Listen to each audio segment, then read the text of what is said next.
আজকে একটা শুভ দিন। আজ আমাদের সনাতন ধর্মাবলম্বী ভাইদের আজকে দীপাবলি, শুভ দীপাবলি।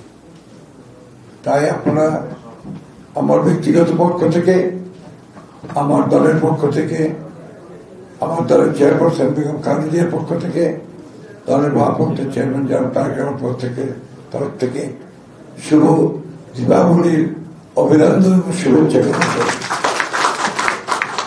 আরো আনন্দের দিন এই জন্য যে আজকে এই দিনটিতে আপনারা আমাদের সঙ্গে সরাসরি যোগ দিচ্ছেন, সেই জন্য আপনাদেরকে আন্তরিকভাবে অভিনন্দন ও শুভেচ্ছা জানাচ্ছি।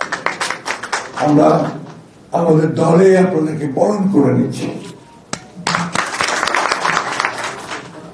প্রিয় বন্ধুগণ, বাংলাদেশের জন্ম হয়েছিল 1971 সালে একটা স্বাধীনতা যুদ্ধের মধ্য দিয়ে, এবং সেই স্বাধীনতা যুদ্ধের যিনি ঘোষণা দিয়েছিলেন তিনি ছিলেন শহীদ প্রেসিডেন্ট জিয়াউর রহমান।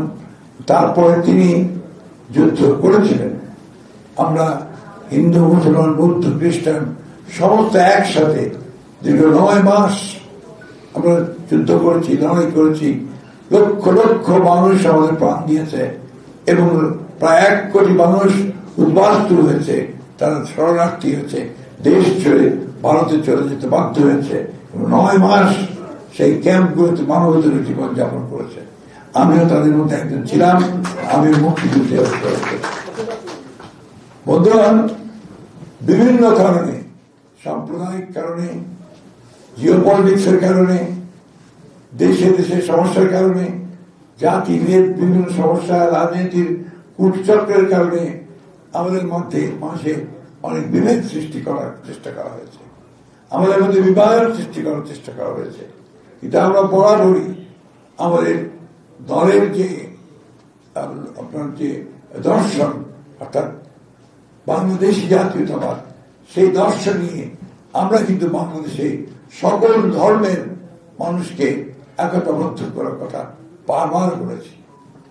আমাদের যে ফ্রন্টের যিনি চেয়ারম্যান বিজয় বাবু বলেছেন, আমরা বাংলাদেশে আমাদের যে বাংলাদেশি জাতীয়তাবাদের যে দর্শন, সেই দর্শনের মূল কথাই হচ্ছে যে আমরা সকল ধর্মের মানুষকে নিয়ে একসাথে বাংলাদেশকে সত্যিকার অর্থেই একটা অসাম্প্রদায়িক বাংলাদেশ হিসেবে আমরা গড়ে তুলতে চাই।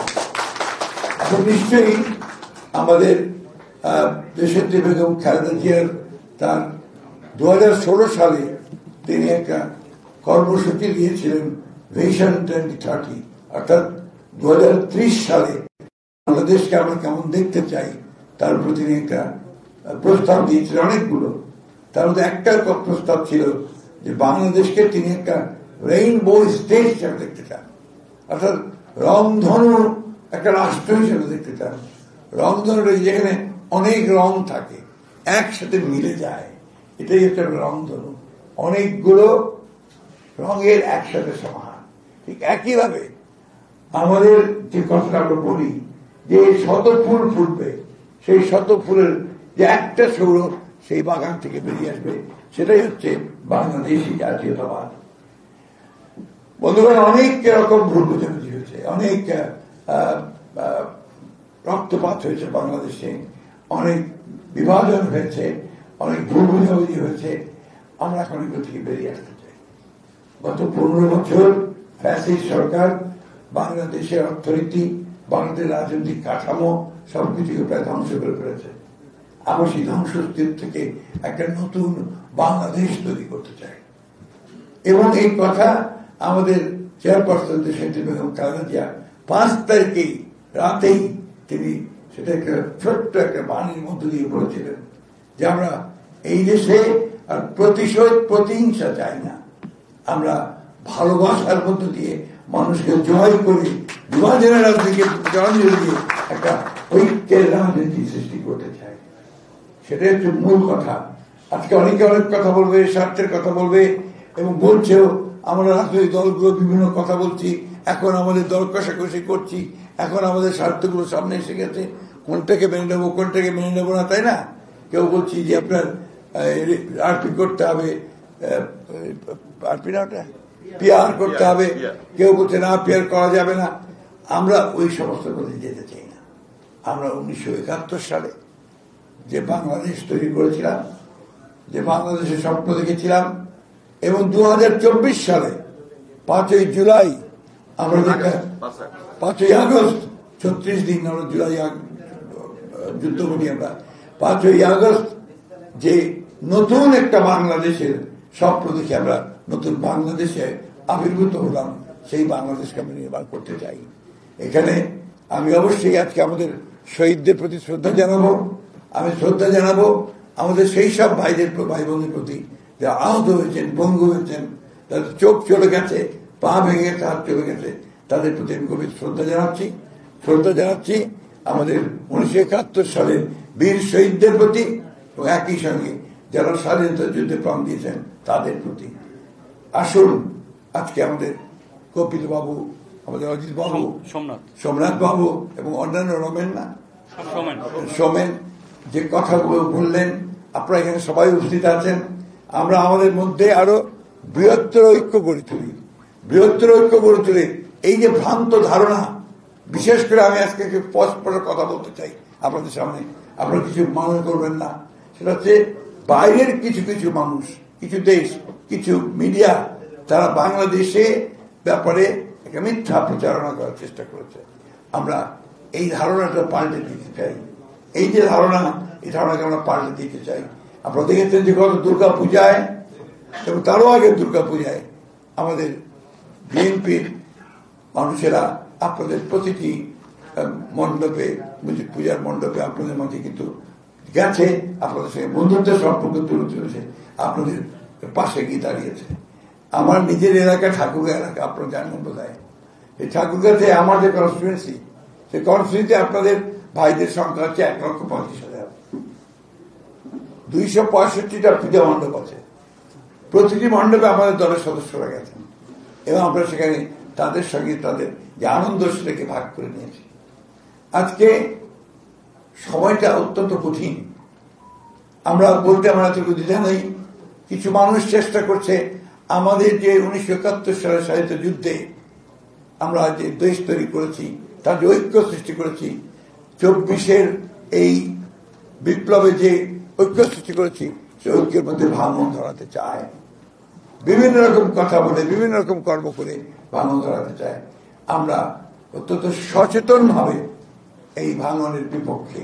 আমরা বাংলাদেশে এক, আমরা সকল মানুষ এখানে যারা বাস করি ভূখণ্ডে, তারা আমরা সবাই এক, এবং এই ভূখণ্ডে বসবাস করি হিন্দু, মুসলমান, বৌদ্ধ, খ্রিস্টান এবং চাকমা, মারমা, উড়াও সবাই আমরা একই সঙ্গে শান্তি দিয়ে বসবাস করতে চাই। শান্তিতে আমাদের বিকাশ চাই, আমাদের প্রতিটি সম্প্রদায়ের ছেলে মেয়েরা যেন লেখাপড়ার সুযোগ পায়, স্বাস্থ্য সেবার সুযোগ পায়, কর্মসংস্থানের সুযোগ পায়, সেটাকে আমরা নিশ্চিত করতে চাই। আপনারা নিশ্চয়ই দেখেছেন যে আমাদের ভারপ্রাপ্ত চেয়ারম্যান সাহেব 2022 সালে যে 31 দফা দিয়েছিলেন, সেই 31 দফার মধ্যে কিন্তু এই কথাগুলো খুব পরিষ্কার করে উল্লেখ করা আছে। আমরা সেই নেতা দেখতে চাই না যে নেতা আমাদেরকে ফেলে পালিয়ে যাবে, আমাদেরকে বিপদের মধ্যে ফেলে। আমরা সেই নেতাকে চাই যে কোনো মুহূর্তে সবাইকে নিয়ে সামনে দাঁড়িয়ে নেতৃত্ব দেবে। এই বিষয়গুলো আমরা অত্যন্ত গুরুত্বের সঙ্গে বিবেচনা করতে চাই। আমি সেই কথা বলি, আজকে কপিল এবং সোমনাথ বাবুর সঙ্গে আমার প্রথম কথা হয়, তারপরে আমরা আলাপ আলোচনার মাধ্যমে আজকে এখানে উপস্থিত হয়েছি, এই প্রেস কনফারেন্স করেছি। আমরা অতি শীঘ্র সম্ভবত 2 সপ্তাহের মধ্যেই আমাদের ইউনিভার্সিটিতে আমাকে কপিল বলেছে, সোমনাথ বাবু বলেছেন যে আমরা একটা বৃহত্তর সমাবেশ করব আপনাদের সম্প্রদায়ের মানুষদের সঙ্গে। সে বৃহত্তর সমাবেশে আমাদের ভারপ্রাপ্ত চেয়ারম্যান ভার্চুয়ালি আপনাদের সঙ্গে নিশ্চয়ই, এবং আপনাদের আমরা একটু নিশ্চয়তা দিতে পারি যে আজ থেকে, এই মুহূর্ত থেকে আপনাদের সমস্ত সুখ দুঃখের ব্যাপারে আমরা সজাগ সচেতন থাকবো। একটা অনুরোধ করবো, কপিলবাবু আছেন, সোমনাথবাবু আছেন, আপনারা আমাদেরকে জানাবেন যেন আমরা আপনাদের সাথে দাঁড়াতে পারি। আরেকটা কথা পরিষ্কার করে সরকারের উদ্দেশ্যে বলতে চাই, বিশেষ করে আপনার সরকার আইন শৃঙ্খলা রক্ষাকারী বাহিনীতে, যে আমরা দেখতে চাই না যে আপনারা আমাদের এই সংখ্যালঘু সম্প্রদায়ের মানুষদের কোন রকম বিপদের মধ্যে ফেলছেন, কোন রকম তাদের জন্য ঝুঁকি তৈরি করছেন বা কোন রকম সমস্যা তৈরি করছেন। এটা আমি খুবই স্পষ্টভাবে আপনাদের উদ্দেশ্যে বলতে চাই। আমার কাছে অনেক খবর আসে, দয়া করে এই সম্প্রদায়ের মানুষদেরকে কেউই কখনো তারা হয়রানি করবেন না কোনোভাবে। তারা আমাদের সদস্য, আমাদের ভাই, আমরা তাদের পাশে আছি এবং সমস্ত শক্তি নিয়ে থাকবো, এটা আমার পক্ষ থেকে কথা দিচ্ছি। আপনারা নিশ্চিত থাকতে পারেন এখন থেকে আপনারা নির্বান্ধব নন, আপনাদের বন্ধু আমরা, আপনাদের পাশে আমরা আছি। আমি বক্তব্য বাড়াবো না, কারণ আপনার সময় হয়ে যাচ্ছে, একটু পরে একটা আমাদের সময় হয়ে যাবে। আমি শুধু আপনাদেরকে আবারও আন্তরিকভাবে মোবারকবাদ জানাই, শুভেচ্ছা জানাই, অভিনন্দন জানাই।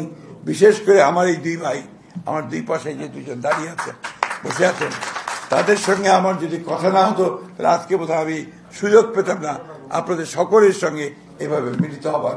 এবং আমার বিশ্বাস যে আগামী 2 সপ্তাহের মধ্যে আমরা তারিখ ঠিক করে নেব, আমরা ইঞ্জিনিয়ার্স ইনস্টিটিউটে আর একটি বড় সমাবেশ করব এবং তারপরে আমাদের ইচ্ছা আছে আমরা আরো অনেক বড় সমাবেশ এখানে সংযুক্ত করব। আপনাদেরকে আমি এই আশ্বস্ত করতে চাই, আবার পুনরাবৃত্তি করতে চাই যে আমরা আপনাদের সঙ্গে আছি, আমরা থাকব এবং আপনাদের পাশেই থাকবো সবসময়। ধন্যবাদ সবাইকে, আপনাদেরকে আবারও দীপাবলির শুভেচ্ছা জানিয়ে বক্তব্য শেষ করছি। ধন্যবাদ।